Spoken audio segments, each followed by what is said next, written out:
"Get out, you broke loser," my husband sneered, and for a moment my brain refused to accept that the voice I was hearing belonged to the man I had promised to love for the rest of my life. I stepped out onto our front porch expecting to see two men I adored, awkwardly navigating small talk in the chilly afternoon drizzle, maybe laughing politely about the weather or the state of the lawn. Instead, I saw Mark's hand slam into my father's chest, saw my dad stumble backward in slow motion, his worn leather shoes skidding on wet concrete before he went down hard into a wide brown puddle at the edge of the driveway. His arm scraped the gravel, his jeans darkened as muddy water soaked in, and the sound of his breath leaving his lungs was sharp and ugly in the damp air, as if someone had punched the wind out of an old accordion. Mark stood over him with a curl to his lip I had never seen before, eyes cold and glittering, like my father was something disgusting. He had stepped in by accident rather than the man who had walked me down the aisle. My dad propped himself up on one elbow, his hand shaking on the slick asphalt as he tried to get his bearings, and the sight knifed through me in a way I didn't have words for. This was the man who had carried me on his shoulders through county fairs when I was 5, who had built me a crooked treehouse out of scrap wood and stubborn love, who always smelled faintly of sawdust and cheap aftershave when he hugged me goodbye. Now his palm was smeared with mud, his gray hair plastered to his forehead by the misting rain, and my husband's voice cut the air again, sharp and merciless. "Don't you ever show your face here again," Mark said, his tone low but vibrating with contempt. "You want money? Go beg somewhere else. I'm done letting you leech off my wife." The cake box in my hand suddenly weighed a ton. A stupid cardboard brick with "Happy Birthday, Dad," piped in careful blue frosting inside. I had been in the kitchen for all of 3 minutes, fussing with plates and thinking about how proud my father would be to see the house, to sit at our new dining table and hear me talk about the promotion I had just gotten. I imagined we would joke about how far I'd come from our cramped 2-bedroom apartment, about the years he'd worked double shifts at the factory so I could be the first in our family to finish college. I imagined Mark standing beside me, hand on my shoulder, playing the role of supportive son-in-law while my dad told his same 3 stories and pretended not to tear up. I had not imagined this. My husband towering over my father like a bully from a movie, flinging insults that echoed off the brick facade of our forever home. For a heartbeat I froze, my fingers digging into the thin cardboard, the damp air pressing against my skin like a physical weight. My ears rang. My vision narrowed, and the scene in front of me took on an almost unreal clarity, like a photograph I would later find and stare at in horror, wondering how I hadn't seen the truth sooner. Mark's sneakers, still clean and white despite the wet pavement, the small twitch in my father's jaw as he swallowed the humiliation, the way my husband's shoulders were squared, not like a man who had lost his temper in a moment of stress, but like someone who had waited for this, who had come prepared to hurt. My pulse thudded in my throat, too loud, too fast. Somewhere in the back of my mind, a single thin thought clawed its way up. He thinks my dad is nobody. He thinks he can treat him like this, and I will still go back inside and cut the cake. I set the cake box down on the porch rail with more care than it deserved and stepped off the top stair, my boots splashing in cold water as I crossed the short distance to them. "What is going on?" I heard myself say, though my voice sounded far away to my own ears, like it belonged to someone else. Mark's head snapped toward me, his expression rearranging itself so quickly it made my stomach lurch. The sneer smoothed out into something almost neutral, his eyes wide in feigned surprise, as if I had just appeared out of nowhere. "Sarah, go back inside," he said, and there was a warning threaded through his forced calm that instantly set me on edge. "This has nothing to do with you." It had everything to do with me. My father dragged his gaze up to mine, rainwater dripping from his eyelashes like tears, and there was something I had never seen there before: shame, raw and burning. For as long as I could remember, he had been the one shielding me from feeling small, always cracking a joke when we couldn't afford something, always saying, "We're rich in other ways, kiddo," when I eyed my classmates' new backpacks or their summer vacation photos. Seeing him on his knees in front of my husband, with that look on his face, made something hot and electric flicker in my chest, a crack in the careful, peaceful life I had tried so hard to build. "Dad?" I said, my throat tightening around the word. "Are you okay?" He opened his mouth like he wanted to say yes, like he wanted to crack one of his goofy lines about taking an unexpected bath, but the corners of his lips just trembled instead. He pushed himself up slowly, wincing as his bad knee protested, and I noticed the way he favored his right leg, the fabric over his left already torn and darkening. His hands were dirty now, the creases filled with grit, a smear of rust-colored blood on his knuckles. The sight made my stomach roll. "I'm fine, kiddo," he muttered, his voice hoarse and too soft. "I didn't mean to cause trouble. I was just leaving anyway." He brushed at his jeans with a pointless swipe, droplets of mud flicking onto Mark's immaculate driveway like tiny accusations. My husband's jaw tightened. "You were not just leaving," Mark snapped. The fake calm was gone now, the mask slipping as easily as a coat. "You were here for one reason, and we both know it. You show up unannounced, looking for money like you always do. I'm done with it, Sarah. I'm done watching him take advantage of you." The words hit me like cold water, shocking and disorienting. "What are you talking about?" I turned from Mark to Dad and back again, the damp air suddenly feeling thin, hard to breathe. There was a buzzing in my ears, like the old fluorescent lights in the factory break room where Dad used to wait for me when I was little. Dad doesn't take advantage of me. He never has. But even as I said it, I saw my father's gaze drop to the ground, his fingers curling into his palms, and a sliver of doubt slid between my ribs. Mark stepped toward me, putting himself slightly between my father and me, as if I needed protection from the older man dripping rain and mud in our driveway. "He asked you for money last month, didn't he?" Mark said, his voice low and too reasonable. "And the month before that? And the one before that? Your bonus, your savings, your time? He just keeps taking and taking, and you keep letting him. I won't stand by and watch him bleed you dry." It was true that my father had asked for help. It was true that I had transferred money, small amounts at first, then slightly larger ones, telling myself each time that things would get better, that the factory would improve, that his medical bills would calm down. It was true that I hadn't always told Mark about the specifics, not because I wanted to hide anything, but because those conversations felt private, like something between a daughter and the man who had sacrificed everything for her.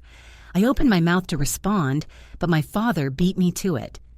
"I never asked her for anything she couldn't afford," Dad said quietly, "and I always said I'd pay her back when things got better." His voice had that stubborn edge I knew so well, the one that had gotten him through layoffs and night shifts and the years after my mom left. "I'm not some leech. I just needed a little help." Mark laughed, and the sound was sharp enough to make my skin prickle. "A little help?" he repeated, shaking his head. "Sarah, tell him how much you've given him in the last year. Go ahead, add it up, or should I do it for you?" He turned to me, eyes gleaming with something that looked like triumph, because I already did. My mouth went dry. "What do you mean you already did?" I asked. I could feel my heartbeat in my fingertips, in the hollow at the base of my throat, in the taut line of my jaw. "I checked the bank statements," he said, like it was the most normal thing in the world. "Every transfer, every little, just this once payment. You think I don't see what's happening? You think I don't notice when our joint account keeps shrinking? He's using you, Sarah. And when I told him to stop, he showed up here anyway, like some stray dog that keeps coming back because someone always feeds it." The cruelty of the metaphor made my stomach twist. I looked at Dad, expecting him to explode, to defend himself, to shout that he was no one's stray anything. But he just stood there, shoulders slightly hunched, rain sliding down his neck under the collar of his old denim jacket. The silence that followed was thick and suffocating, filled with all the things none of us were saying. I could hear the distant hum of a neighbor's lawnmower, the faint rush of cars on the main road, the steady drip, drip, drip of water from the edge of the garage roof. The world kept moving as if this moment was nothing. "Dad?" I said again, softer now. "Is that true? Have I given you that much?" I hated the way the question sounded, like an accusation, like I was siding with my husband. But there it was, hanging between us, heavy and unavoidable. My father finally met my eyes, and there was something like apology there, but also something else, something that didn't fit neatly into guilt or shame. "You've helped me," he said. "More than I ever wanted you to, more than you should have had to. I wanted to tell you no, to figure it out myself, but then I'd see how happy you were to be able to, and—" He trailed off and shook his head, droplets flying from his hair. "This isn't the place to talk about this, kiddo." "Oh, I think this is exactly the place," Mark cut in, "because this is my house, my driveway, my life you're dragging your problems into. You don't get to just show up and expect handouts anymore, not while I'm here." He took another step toward my father, his posture radiating a sort of aggressive ownership that felt so wrong, so foreign, I almost didn't recognize him. Something inside me flared. "Mark, stop," I said sharply. "Backing off for a second won't kill you." My voice shook, but there was steel under it I hadn't expected. "You don't get to push him. You don't get to talk to him like that. He's my father." "Yeah, and I'm your husband," Mark shot back, his eyes flashing. "Remember? The one who actually cares about your future. Because he clearly doesn't. He's already thrown his own away."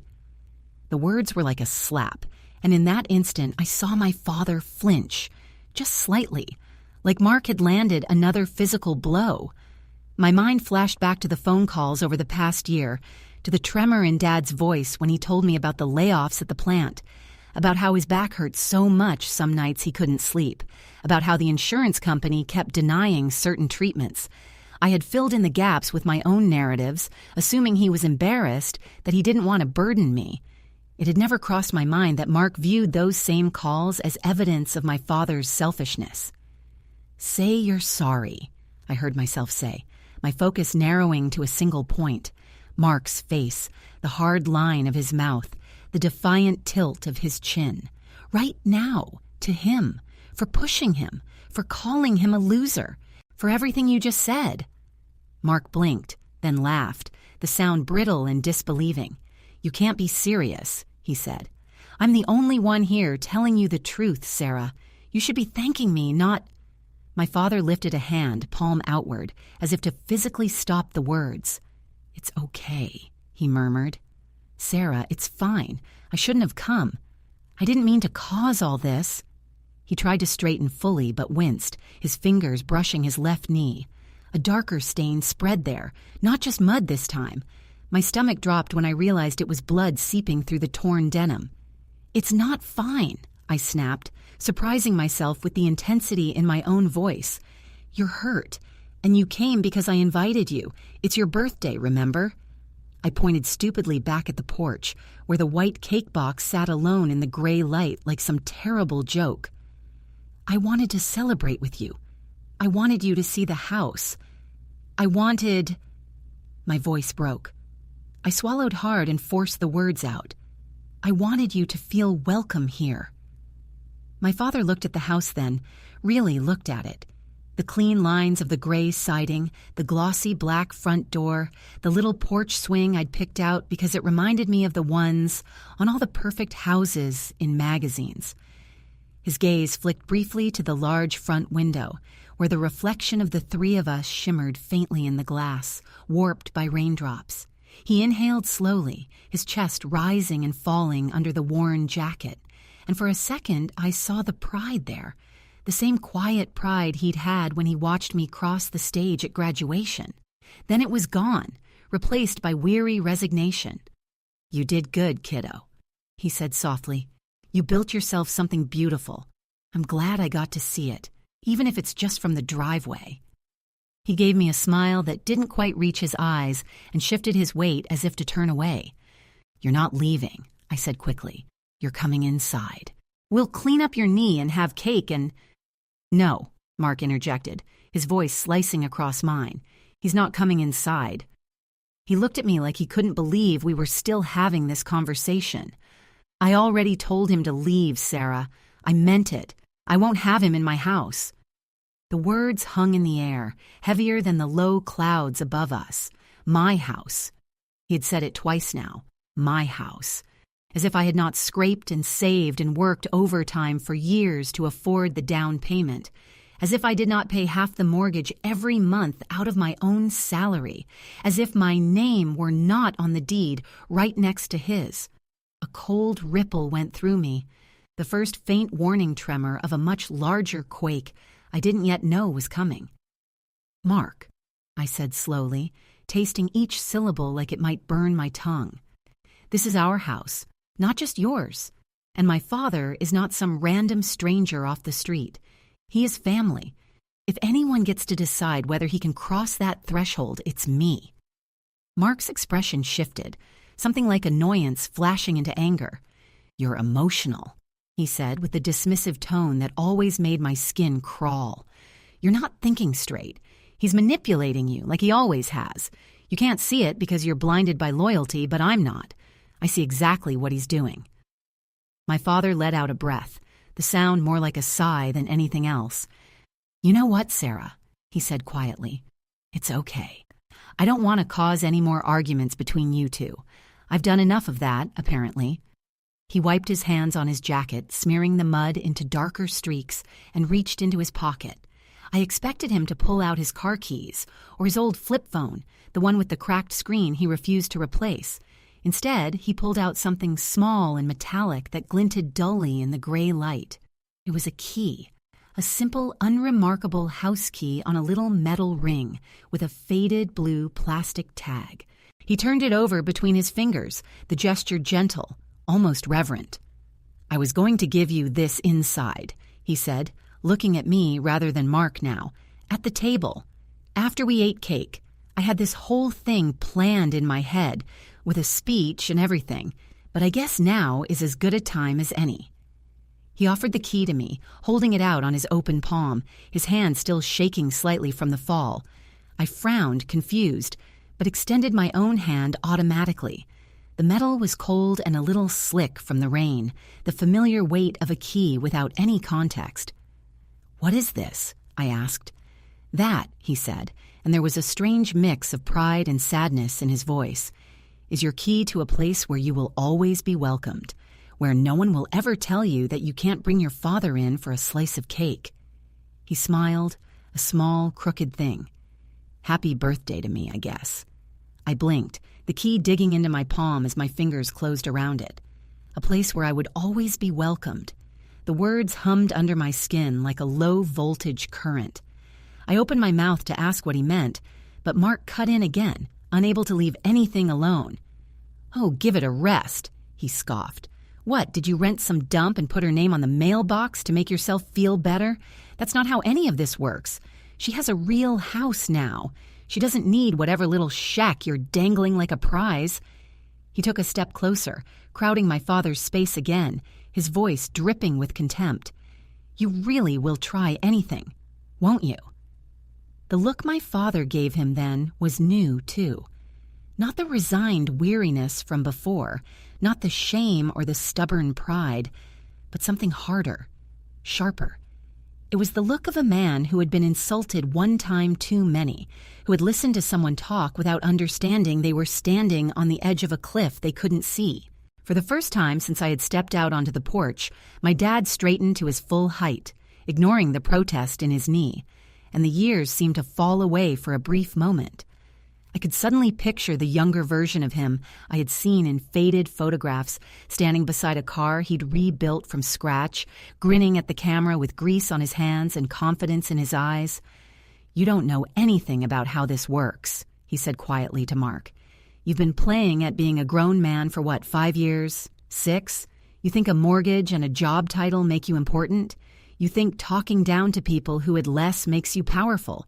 You have no idea what real power looks like." Mark scoffed again, but there was a flicker of uncertainty in his eyes now, a tiny crack in the smug facade.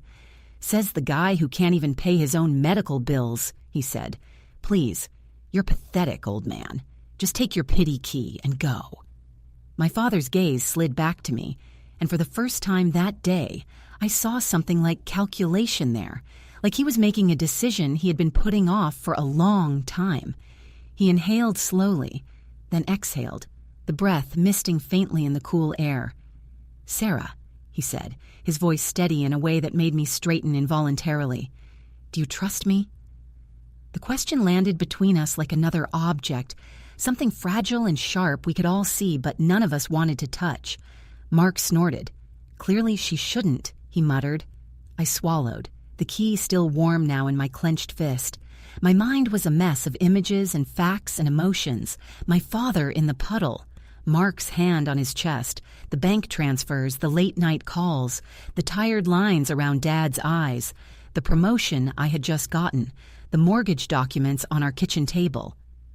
But underneath all that noise, there was something simple and quiet and solid, a thread that went back to scraped knees and bedtime stories and the way my dad had sat up with me all night when I was sick as a kid. Did I trust him? Before I could overthink it, I nodded. "Yes," I said. My voice was barely more than a whisper, but it didn't waver. "I trust you." Mark threw his hands up in exasperation. "Of course you do," he said. "Unbelievable." My father's shoulders relaxed by a fraction of an inch, and he gave me a small, almost relieved smile. "Good," he said. Then he reached into his jacket pocket again, this time pulling out his battered old phone, the one held together by a strip of black tape. He flipped it open with a practiced motion, the hinge clicking softly, and scrolled through his contacts with his thumb. His fingers were still shaking slightly, but his face was calm now, his eyes sharp. "What are you doing?" Mark demanded, suspicion edging into his voice. "Calling for a ride? Great, do it. The sooner you're gone, the better." Dad didn't answer. He lifted the phone to his ear, the little device looking almost absurdly outdated in his large hand, and waited. For a moment there was nothing but the sound of the rain and the faint crackle of the old speaker. Then, when whoever was on the other end picked up, my father's entire posture shifted again, subtly but unmistakably. There was a deference there, yes, but also a quiet authority. Like two people who knew exactly who the other was and what they were capable of. "Hi," my father said, his voice steady and oddly formal. "It's me. I'm sorry to bother you on your day off, but I think it's time we had that conversation at my daughter's place." He paused, listening, then added, "Yes, the house you signed off on, the one on Maple Ridge." Another pause, then a short, humorless huff of laughter. "You're going to want to see this with your own eyes." As he spoke, a chill walked slowly up my spine, step by deliberate step. "The house you signed off on." I looked at Mark, and for the first time since I'd known him, I saw actual fear flicker across his features, quick and instinctive before he smoothed it away. My fingers tightened around the mysterious key in my palm, and I realized with a sudden, dizzy jolt that whatever I thought I knew about my father and about this house and about my husband's role in getting it was about to be ripped wide open. He flipped it open with a practiced motion, the hinge clicking softly, and scrolled through his contacts with his thumb. His fingers were still shaking slightly, but his face was calm now, his eyes sharp. "What are you doing?" Mark demanded, suspicion edging into his voice. "Calling for a ride? Great, do it. The sooner you're gone, the better." Dad didn't answer him. He lifted the phone to his ear and waited, listening to a few beats of silence, then said, in a tone I'd never heard from him, steady and almost formal, "Hi, it's me. I'm sorry to bother you on your day off, but I think it's time we had that conversation. At my daughter's place. Yeah, the house you signed off on." My stomach lurched. "The house you signed off on." Mark's head snapped around, and for the first time that afternoon I saw real fear flash across his face, quick and instinctive, before he forced his features back into something like a scowl. "Who did you just call?" he snapped. Dad closed the phone with a soft click and slid it back into his jacket pocket. "Someone you've met," he said quietly. "You just didn't pay enough attention to remember who he really was." He turned to me. "He'll be here in about half an hour, Sarah.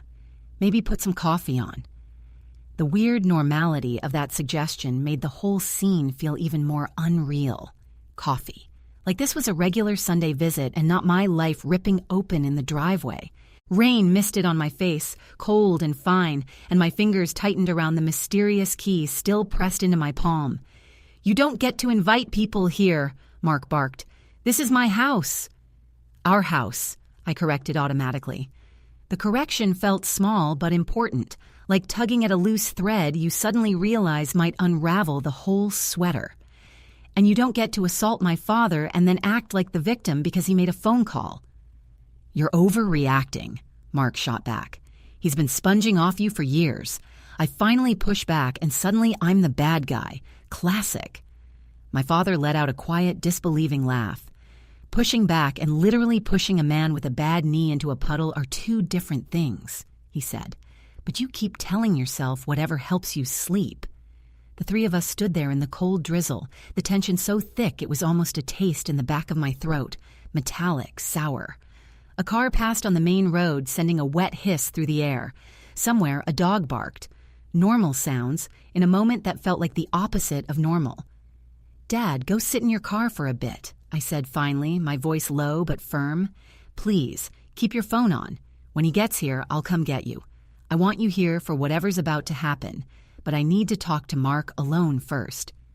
Dad studied me for a beat, reading my face like he always had. Then he nodded once. "Okay, kiddo," he said. He limped back to his old sedan, wincing with every step, and the sight of that limp made my jaw clench all over again. When the door shut, his figure became a shadow behind the fogging glass. The second he was out of earshot, Mark rounded on me.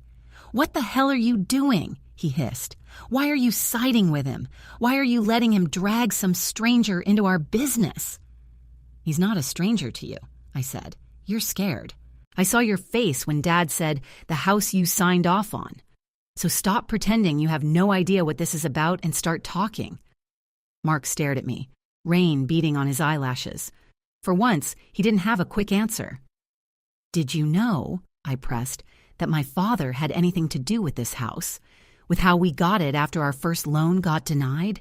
Did you know there was someone behind that miracle approval?" His gaze flicked toward the street, then back to me. "We got a program," he muttered. "Through my job, housing assistance, you know that."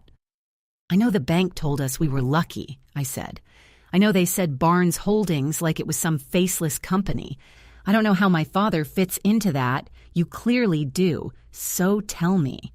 He wet his lips, buying time. "My boss mentioned there was a fund for long-term employees' families. I heard your dad's name in passing. That's it. I didn't know about any sacrifices." "So you knew enough to understand we wouldn't be in this neighborhood without him," I said, voice flat. "And you still called him a broke loser and pushed him into the mud." "I was angry," he blurted. "You keep bailing him out, Sarah. You act like money grows on trees. We have a huge mortgage. You just took on more responsibility at work, and every time your phone buzzes, it's him needing something." I snapped. I'm not proud of it, but I snapped. "Anger doesn't make new information appear," I said. "You didn't just say something stupid in the heat of the moment. You said what you really think of him when you're not editing yourself." He opened his mouth, then closed it, shoulders rising and falling with each fast breath. "You're emotional," he tried again, clinging to that word like a life raft. "When this guy shows up and we explain, you'll—" The low hum of an engine cut him off. A sleek black sedan turned onto our street and rolled to a stop at the curb in front of our house. Even before the driver's door opened, I saw Mark's face drain of color. "Shit," he whispered. A man stepped out, tall, late 50s maybe, in a dark overcoat. He opened a navy umbrella with a practiced flick and walked toward us with the easy, unhurried stride of someone used to being waited for. Up close, he was even more familiar. Strong features, gray at the temples, the kind of calm confidence that made people lower their voices around him. "Good afternoon, Sarah," he said when he reached the porch. His smile was polite, his gaze sharp. "We met at the bank when you and your husband signed for your mortgage. Elliot Barnes." The name hit like a bell. Barnes Holdings. The signature at the bottom of our loan packet. The story Dad once told about the guy who owns half the town who'd saved the plant. All of it snapped together with a sickening click. From the car, my dad called, Nice of you to come out yourself, boss. John, Elliot said, glancing over and taking in the state of his knee with a frown. You look like you picked a fight with a forklift and lost. Dad shrugged. Forklifts have better manners. Elliot's eyes moved to Mark. We've talked before, he said mildly. At the office, you were very eager to impress me, and at the bank when we smoothed over that little loan issue. Mark swallowed. Mr. Barnes, This isn't what it looks like. Elliot lifted an eyebrow. It looks like my longest-serving employee is bleeding in a driveway in front of a house I helped his daughter buy, while his son-in-law is standing there dripping contempt, he said. You tell me what it is, then. It was an accident, Mark blurted. He slipped. I was trying to stop him from harassing Sarah for money. He's been a burden on her for years. Elliot's expression didn't change, but the air around us seemed to cool another few degrees. Is that right? He said. John, you been harassing your daughter?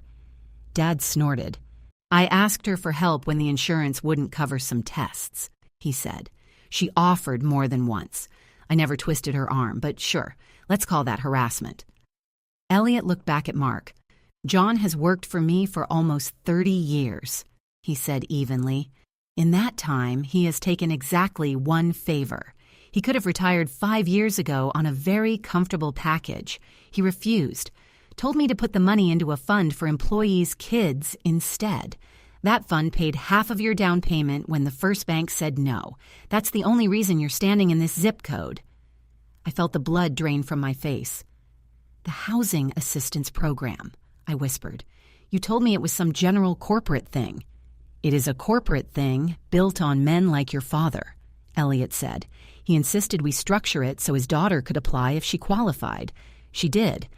I signed off personally because I've seen that man drag himself into my plant, sick as a dog, just to cover someone else's shift. My vision blurred for a second. Dad, why didn't you tell me? He shifted, looking suddenly smaller and older. You already think I ask too much, he said softly. I didn't want you to feel like you owed me your house on top of everything else. You worked for it. I just pointed Elliot in your direction. You turned down your own retirement for a fund that helped me, I choked out. He shrugged one shoulder. You're my retirement plan, kiddo, not your money, just seeing you okay. My heart broke a little at that. Then I turned to Mark. You knew about the program, I said. Did you know he'd refused his own payout? Mark shook his head quickly. No, I didn't know that. I knew it was for long-term employees' families. I heard his name once in a meeting, maybe. But no one sat me down and said, hey, your father-in-law gave up money so you could get this house. You didn't need a memo to know you shouldn't shove him, I said. You didn't need footnotes to know you shouldn't call him a loser on the property he helped us get. I lost it, Mark said, voice cracking. I've been terrified about money, about losing this place, about not being enough. Every month it's something, bills, repairs, and then he shows up again and you're reaching for your wallet and I just snapped. Terror doesn't excuse cruelty, Elliot said mildly. It explains it, maybe. It doesn't excuse it, especially not toward the man who quietly made sure your terror was smaller than it could have been. Silence fell. The rain had eased to a fine mist again, the air smelling of wet earth and cold metal. My father shifted against the car, watching us with those tired, patient eyes that had seen me through every version of myself. Elliot sighed, then looked at me. I'm not here to break up a marriage, he said. I came because John called and said one of my investments was under threat. He nodded at the house. And he was right.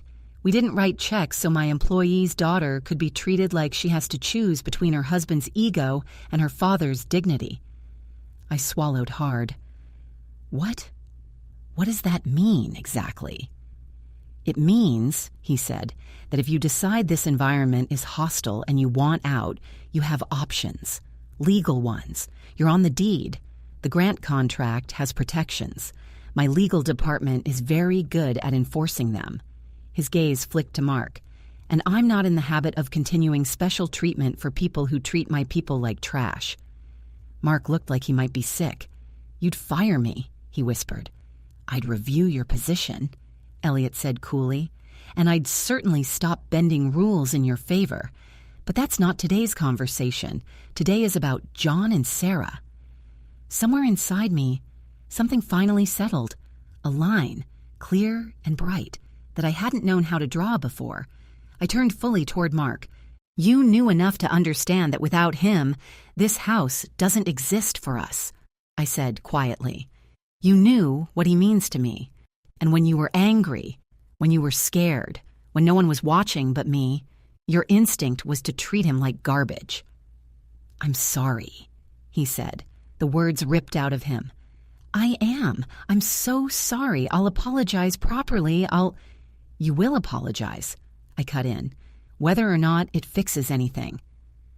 I took a breath that felt like it scraped my lungs on the way in. But this isn't just about an apology. It's about who you are when you think you're right, about who you become when you feel threatened. He stared at me, rainwater tracking down his face like tears. I'm going to my dad's tonight, I said. The decision felt terrifying and strangely peaceful all at once. I'm taking a bag. I'll talk to someone about the house. Mr. Barnes just made it very clear I'm not stuck here if I don't want to be. You're leaving me?